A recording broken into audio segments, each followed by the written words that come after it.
Okay, so first of all, thanks everyone for being here. Thanks to the organizers also for having us and giving us the chance to share our experience with all of you. And yeah, we're going to be talking about developing a Hadoop-based ETL platform. So ETL, probably everyone knows what that means, but that stands for extract, transform, and load, which basically is just a fancy way of saying that I have some data over here, I want it over there, and while I move it, hopefully I'm going to do something more or less interesting with it, like transforming it, running data quality rules on it, enriching it, etc.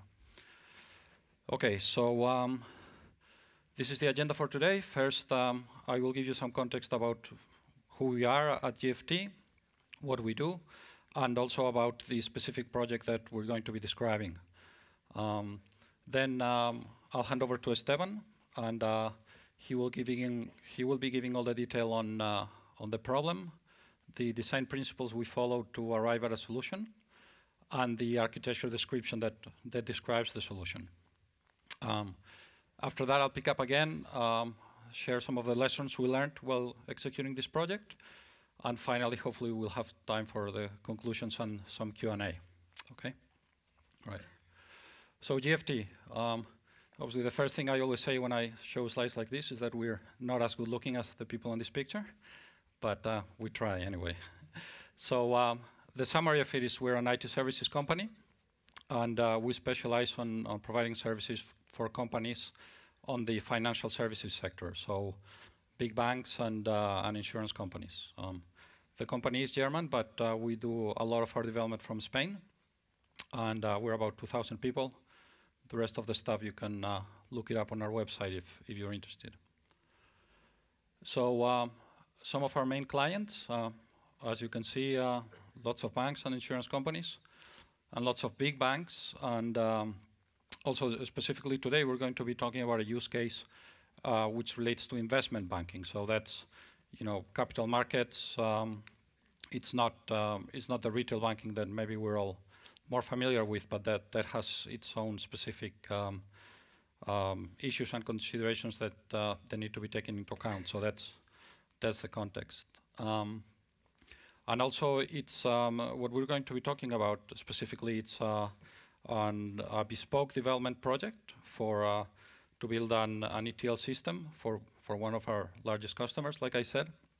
And I think something that is interesting as well is that this really ties in with some of the themes that came up yesterday, because this really is one of the first. I mean, with an organization so large, I don't want to say the very first, but it certainly is one of the very first projects that this client was doing on the big data space. So I hope what you will find interesting is to see how, you know, the experience of actually doing one of these projects that we were talking about yesterday. You know, one of the first projects on a company that's not really using big data as its core technology, but that is adopting big data.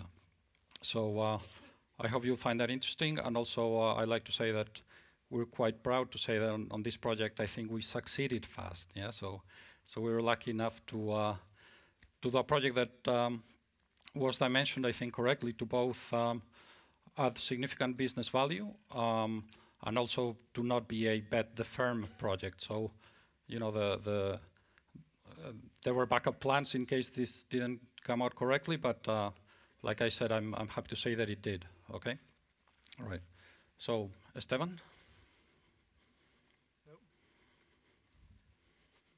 Okay. So, thank you very much, Ignacio. So, first, what we would like to explain is what is the problem that we are trying to solve. So the main goal of this presentation is, okay, we have a real problem and we want to present a real solution. Probably it's not the best, it's definitely not the worst, but it's still an option. So we will start explaining first what the problem is in the financial institutions. And then we'll describe what were the design principles and how we designed the architecture, and especially what at the end what were the tools that we used. So I don't know how familiar you are with financial institutions, especially the investment banking, but I'll do a very brief description of an investment bank, so we realize what the problem is. So basically, the investment banks are divided in like 3 different layers. The first one is the front office, closer to the clients, where the trade is captured. Then we have the middle office where controlling is done, settlement, and trade enrichment. And then we have the back office, where we do all the accounting of the company. You can imagine how many systems are in there, but then you have like cross-layer functionalities in the bank, like risk management, reporting, and reconciliations. As you can see, there are many layers, many connections between different systems. So after a few years, you probably end up with something like this. So many source systems, each one of them delivering data in different formats, different delivery mechanisms. They could be delivering data in CSV, XML. Some of them might be sending via SFTP. Some others might be sending it via JMS. So you end up doing ETL layers for your own needs. So for example, the target system would do their own ETL layer to transform the data that they need for their own needs. So you end up having something like this. This is still an option. I'm not saying that this is not a valid option, but because it could provide some flexibility, that's a valid decision to go for this. But in many cases, that's not the case. So because in this case, we have many data redundancy. We have many extra effort spent on building these ETL layers. And we want to go for a more unified way of doing this. So in many cases, the solution is this, to go for a feed consolidation layer, where you have just one ETL layer. So you dedicate all your effort in this ETL, and you only develop the delivery mechanisms or the delivery consumptions from the source system once. And you don't have to do it for each one of the ETLs that you build. So, of course, a feed consolidation layer could be built on any technology, any platform, you could develop it however you want. But we decided to go for Hadoop. Why? So these are the main reasons. One being that to provide the scalability. In the financial sector, we realize that in some cases there's not a linear volume growth. I mean, in some cases you have to add like a new business line, like for example, I know FX, for example, is quite liquid. So from one day to another, or sometimes not one day to another, but from one month to another, you might end up having a lot of volume suddenly. So you have to be ready to cope with those volumes. The second reason is that it could be used. Currently, it's not the case, but it could be used since you are passing all the data through that feed consolidation layer. You could use it as a data hub to store all that intermediate data and be able to analyze later on. The third reason is that we have realized in GFT we are quite familiar with other ETL tools, and we realized that in many cases you have like the processing power that it provides, but also like a model that you have to stick to. In this case, we wanted to avoid that. We wanted to avoid this rigid model because the structures are changing, changing quite often. And the third reason in the financial sector, we realized that it's not really unstructured data, but we realized there are many different structures of data, usually in a formal way, like with their own standard, but different formats. So we have to be ready for that. So what were the design principles? What were really the requirements? What we want to do, and this kind of drove us to the architecture decisions. The first one is that when we add a new feed, when we add a new source system, when we add a new a new feed that we want to add in this feed consolidation layer, we want to do it. We want to reduce the time to market as much as possible. We want to deliver new feeds maybe in 2-3 weeks time, make it very flexible. The mappings, I mean all the transformations that we want to do in the ETL should be easy to develop. I mean, we don't want all the developers to start doing the transformation using Java and MapReduce. It's a valid option again, but we wanted to make the work easy for the developers, the transformation developers. Of course, we wanted to provide scalability as much as possible because of we have to be ready not only for the current volumes, but it's very easy that when we add a new feed, we end up having like double the volume or even 3-4 times more. We wanted to try, it's not as strict like this, but try to avoid as much as possible any vendor lock-in. We try to make not use vendor applications or vendor platforms as much as we could. This one, since in an ETL you usually build workflows and you wanted to make it modular. I mean, the modules usually being enrichment, filtering, validations, and these kind of things. So we wanted to make it as modular as possible, so it would be easy. For example, if we are adding a new feed and we don't want to do filtering, it should be fairly easy to remove that part. And of course, since we are getting data from many systems, we should be ready to load data or to getting data from several input formats and also several delivery mechanisms. It could be any batch, real-time, SFTP, JMS, I mean, you name it. So what were the key decisions in this case? So the first one, quite obvious, we already mentioned, to use Hadoop. We wanted to provide as much scalability as possible. And we use, these two are quite key. We use XML and XSLT for all the transformation, and we'll see why in a second. First of all, because they are open, I mean widely used, XML, and you can do all the transformation using XSLT.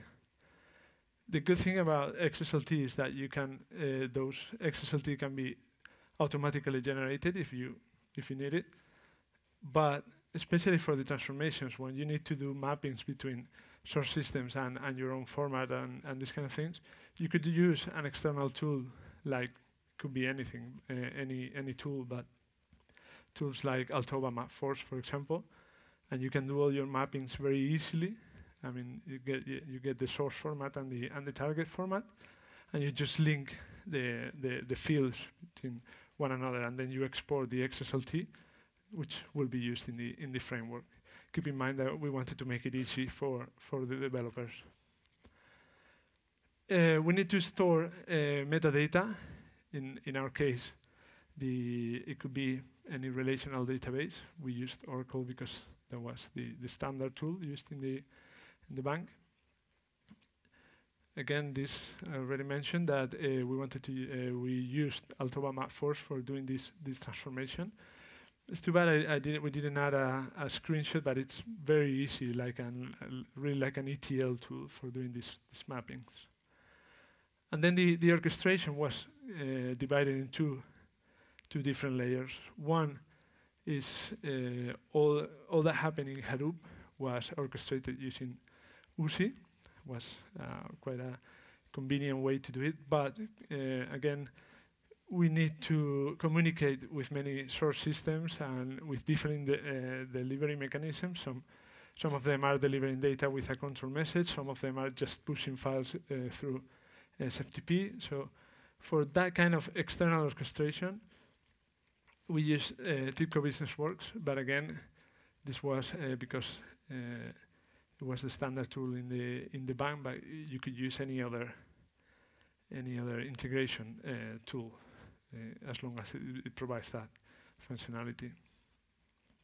So these are the key decisions. We are now going to kind of sketch the architecture and what are the technologies that we finally used.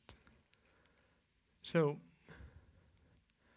of course, we need an ETL layer, which is the core part of the architecture.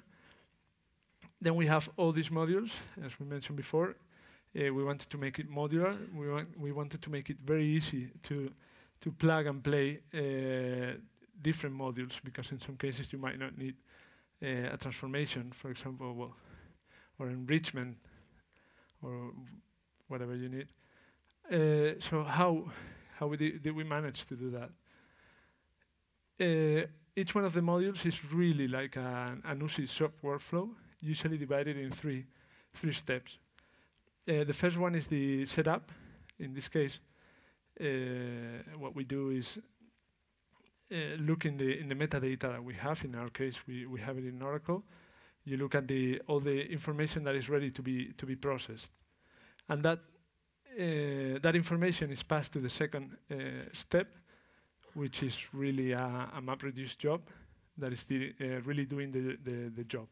In this case, for example, the filtering, it will do all the using MapReduce. It will do the filtering, and then we have a log component, which will be really updating the metadata, saying what was the final status.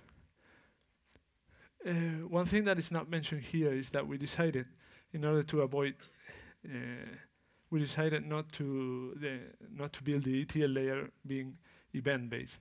We decided to try to accumulate, since it's a batch process. We decided to accumulate as many feeds, as many files as possible before starting to process the files. That's really a challenge, because then when you do this processing here in the middle, you have to make sure and you have to control which feeds are really working fine and which ones are not really working fine.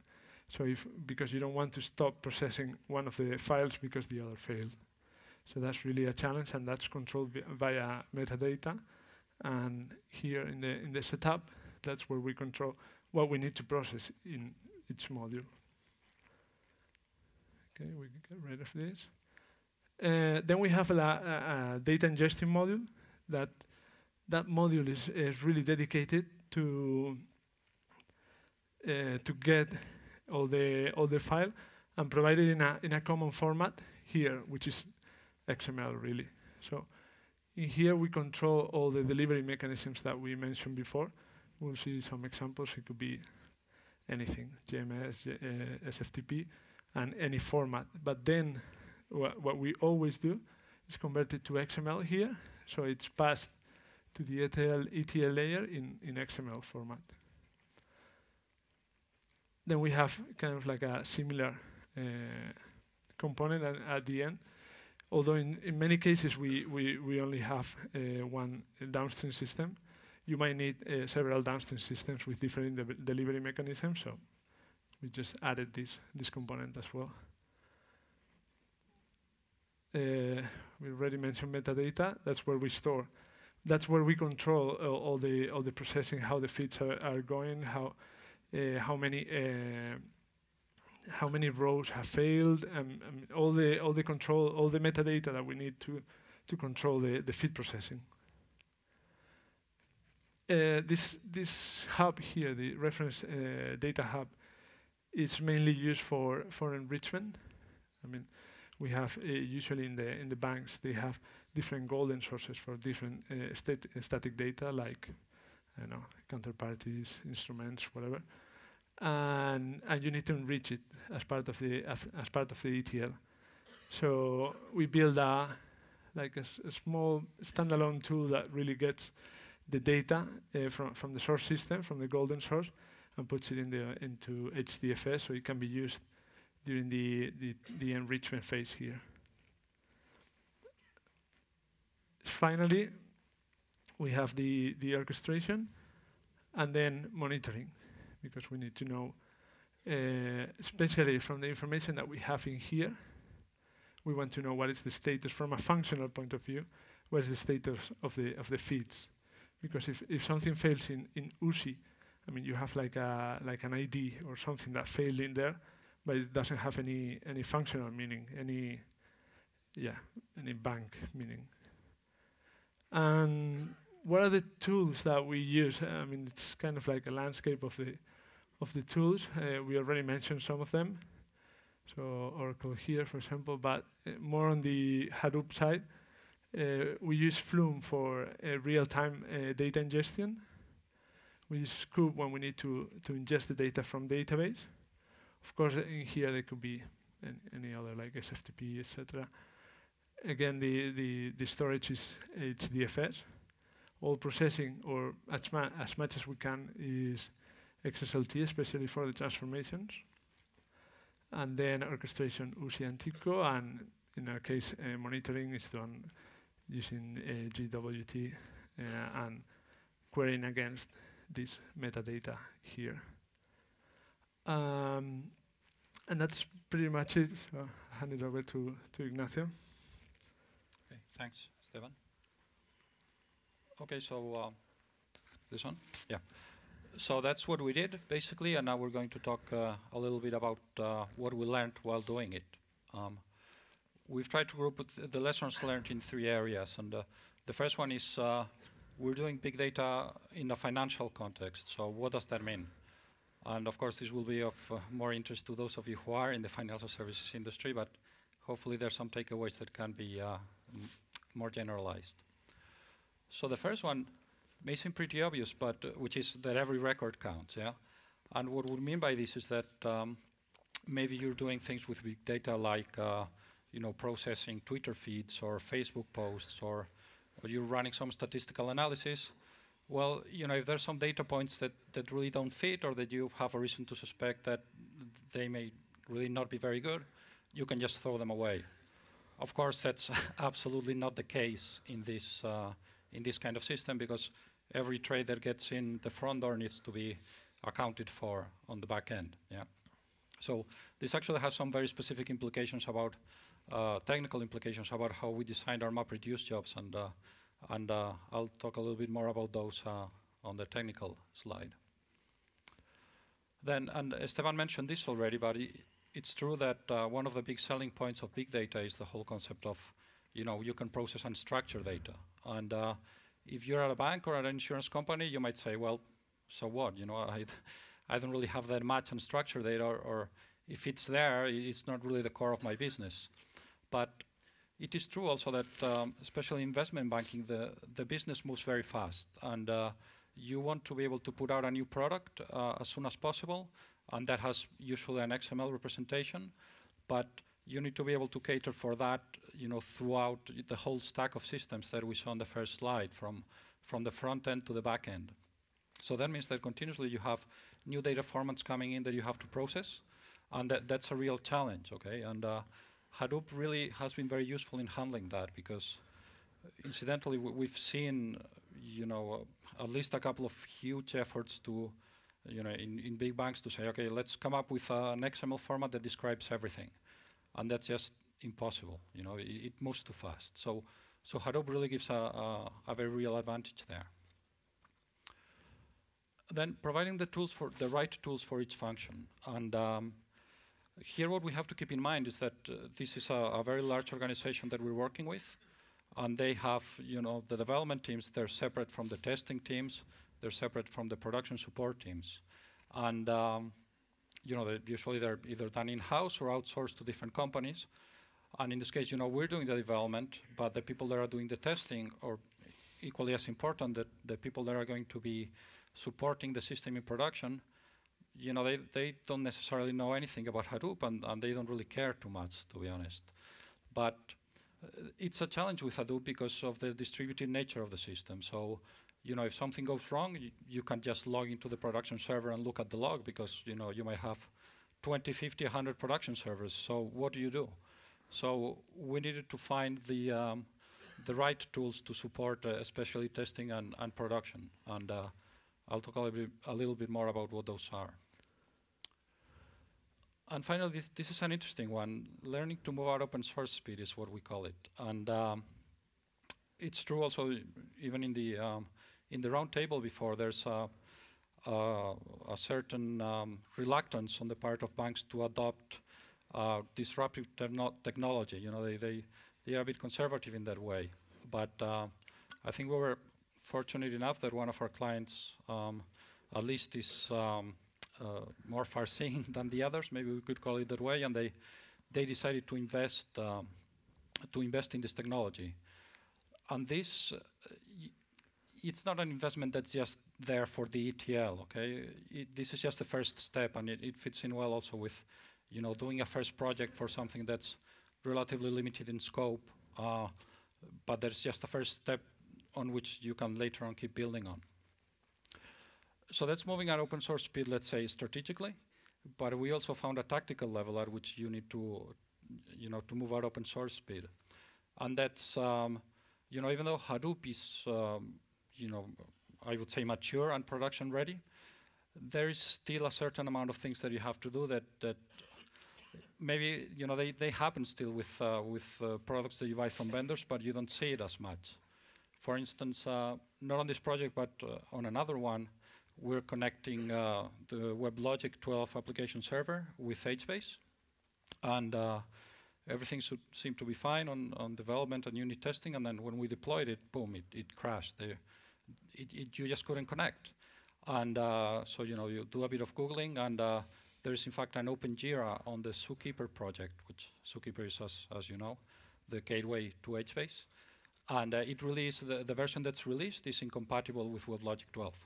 So what do? At that point, we had to be willing to, well, first, luckily enough, there was someone who had submitted a patch, only that it wasn't still, you know, merged into the trunk.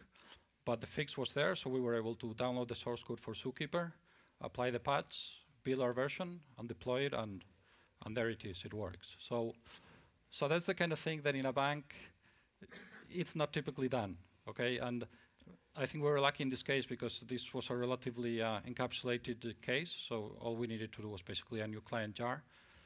If it had a bigger impact, say on the cluster itself, it would have been a different problem altogether, I think. But there, of course, we're working with one of the leading distribution vendors, Cloudera in this case.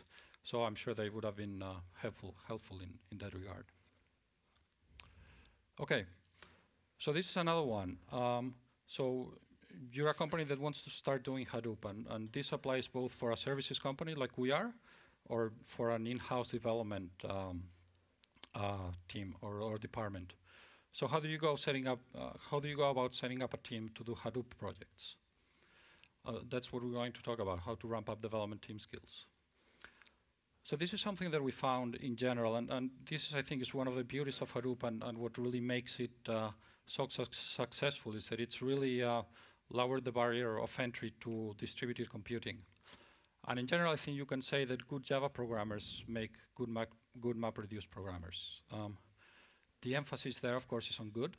Okay, I could talk for a long time about what I think when I say a good Java programmer, but you know, you really do need some depth of technical expertise. Okay, it's not just something that you just throw on to your junior developers and expect them to be successful with it. Then, what is easy? So the concepts themselves and the APIs are, you know, they're easy at the end of the day, and like I said, that's what makes Hadoop so popular. So they're certainly, you know, at the level of complexity of other APIs that we in the Java world are used to working with, like, you know, even Java Enterprise, or much better than, for instance, all the entity beans sort of fiasco that happened a few years ago. So that's, you know, that's not a problem. Designing you know, how to solve a business problem with a MapReduce flow, that's not so easy. Okay, you really need more expertise and more knowledge to be successful doing that. So that's why we decided to build a framework that Esteban described before, because it really isolated the sort of the plumbing or the the whole interface with MapReduce and with the cluster from the developers. At the end of the day, the developers were mostly doing XSLT with this with a visual tool, so that that really made our lives a lot easier. Okay. And finally, there's a focus on the right tools. And what does that mean? As you saw from the architecture diagram, we're using a number of the products on the Hadoop ecosystem. But you can almost say that they're the more basic ones. So we're doing Java MapReduce, we're doing Flume, we're doing Goosey, and that's it. There's really nothing spectacular there, nothing technically very challenging. We're on Hadoop 1, we're not using Yarn. We're not, re-implementing any APIs with Scala or anything like that. We're just using what's there and making it work. So that's number one. And then number two, the right tools. I spoke before about the different roles that are in the project as a whole, not only development. So for instance, the support teams, they're not going to be developing MapReduce, but they want something that gives them the ability to query the system and see what is going on in an easy way. So one of the things we did to provide that was first the whole metadata repository, which can be queried through a Java web application. But then especially Hive.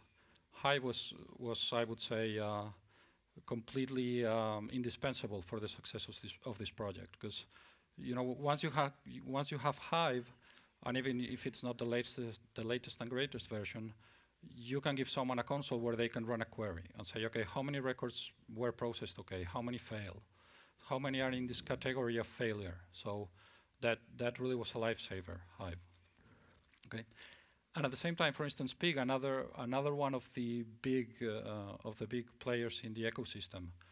We're using it a little bit for development, not really in this project, but on other ones to do joins basically, because that's the killer app for Pig, I would say. But what we don't have, and we don't think is there in the financial services industry at least, is a set of users who want to do free-form exploration on the data through tools like Pig, okay?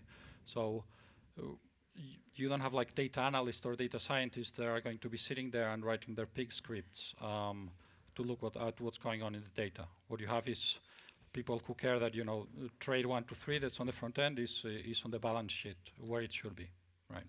So for instance, Hive certainly we used a lot, Pig not so much. Okay. Okay, then technical, and we're not going to go about into too much depth here, but some general things. The first thing is that related to what I said before about every record being important, we needed to make sure that any record that was flowing through the system and for whatever reason failed to be processed correctly was treated with the same importance as the good records. Okay, so basically all of our MapReduce jobs have multiple outputs, and so that means that both your good records and your bad records are there on HDFS, and you have a set place to look for them. Okay, then that had an issue as well, because the MR unit, which is the unit testing framework for MapReduce, didn't at the time that we were developing this support multiple outputs out of the box. So basically, we had to do a little playing around and building a wrapper to make sure that we supported that, because of course no one today would dream of deploying anything into production that's not correctly unit tested, right? So.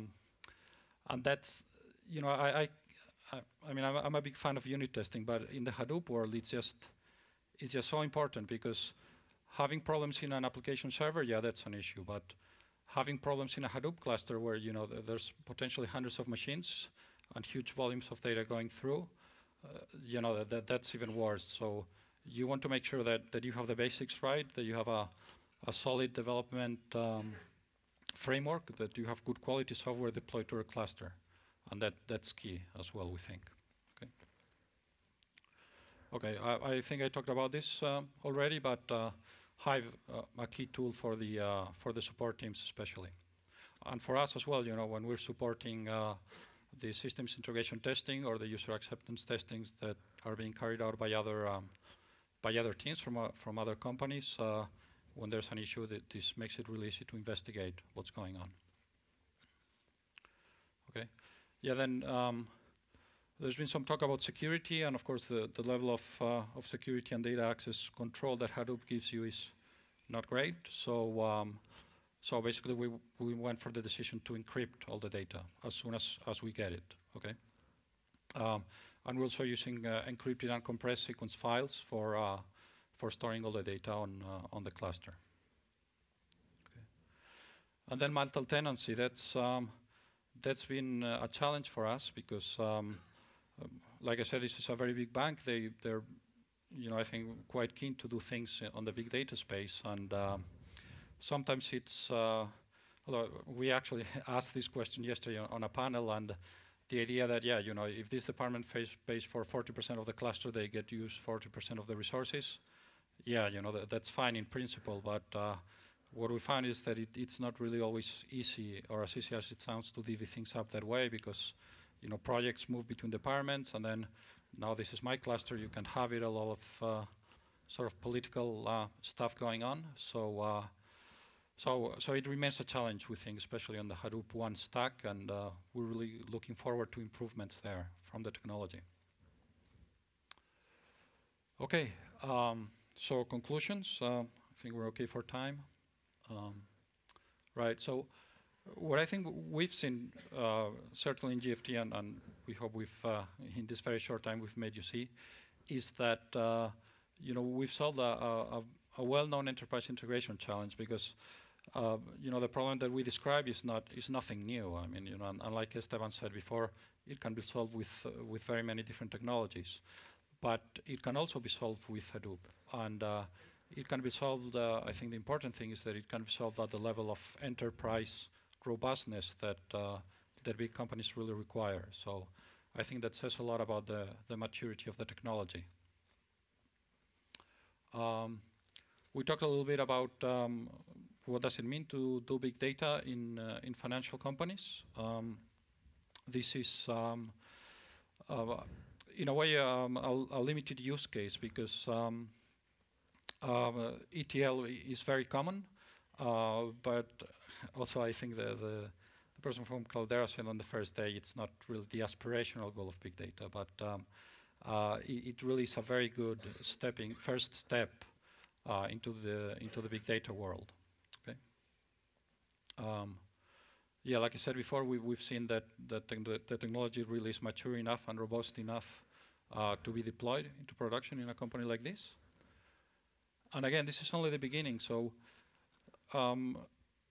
yeah, we've done this ETL system. We're storing data maybe for analytical use or analysis in the future. But that's not the only direction in which we can move. If you think about the different layers that we described before, and the amount of time and effort and computing power that is spent just moving data from one place to another, at the end of the day, that's waste, and it also introduces big problems with data quality, with consistency of the data, because every system is picking up their data from a different place. So we believe, besides the analytics, the more fancy things in Hadoop, that there is a real business case to be made for using Hadoop to integrate data sourcing, and for in fact reducing the need for so many ETL steps along the way. So that's it. And if you have any questions, we'll be happy to take them.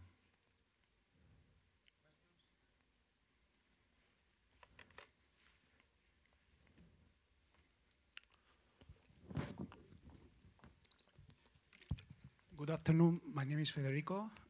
Have you evaluated another solution in the open source for avoiding using solution as Oracle or the bus integration software platform? TIBCO? Well, as I mentioned before, you could use any. In the case of the metadata store, you could use any relational database. In our case, I mean, the decision was to use a relational database, so you could use any, MySQL, Postgres, I think was mentioned before. But in our case, I mean, especially in financial institutions, when you go there, I mean, there are like predefined tools for certain duties. In this case, for relational database, in this financial institution is Oracle, and for as an integration platform they use TIBCO BusinessWorks. So that's why we went for that. We did some research on using, for example, instead of TIBCO BusinessWorks, go for JBPM, for example, or go for even scheduling tools like Quartz or etc.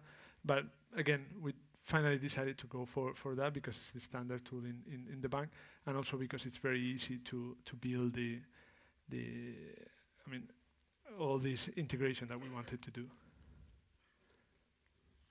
It could be anything. I mean. Okay, another question. Hi, my name is Jose Maria. Just one question. I mean, the use case you described is very interesting.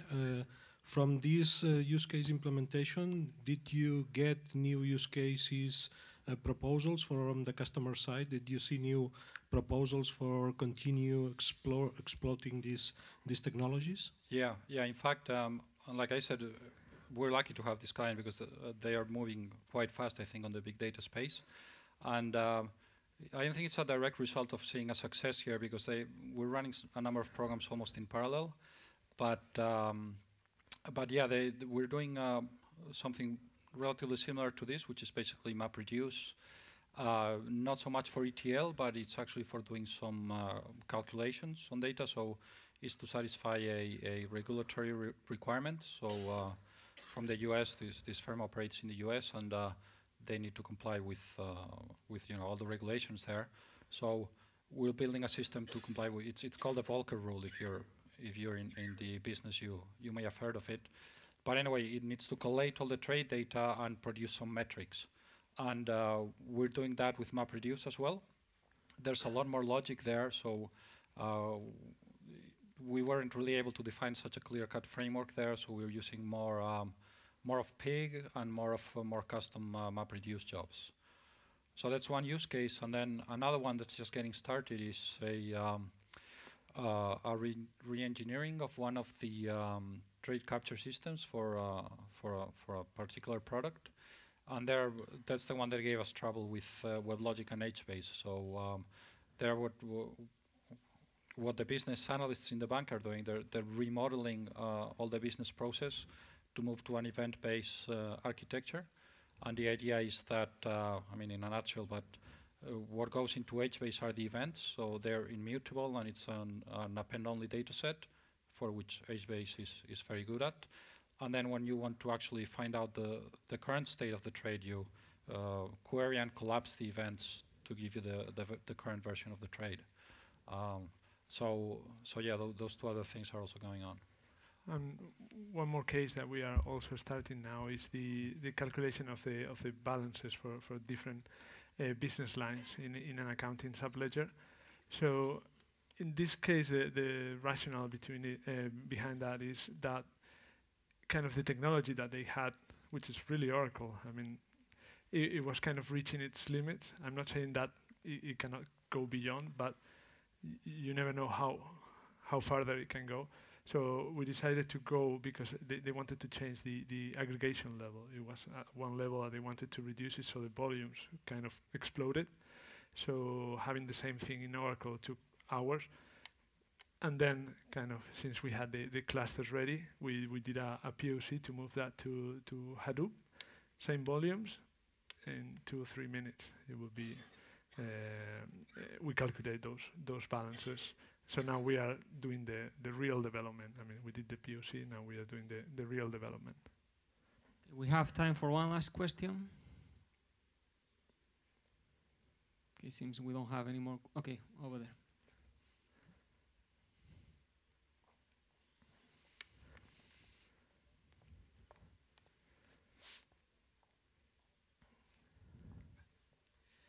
Hi, good afternoon. You mentioned that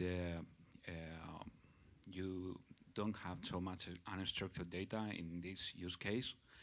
But are you finding the need to process unstructured data, and what kind of processes, in that case, do you need in your clients? So far, we're not seeing the need to process unstructured data, is the short answer. I think eventually maybe, and in the panel before there was the idea of looking at email chains to try to detect fraud or rogue trading. I would say that's a likely candidate, but for now we're not seeing that. No. Okay, thanks. Well, let's all thank Esteban and Ignacio. Thank you. Thank you.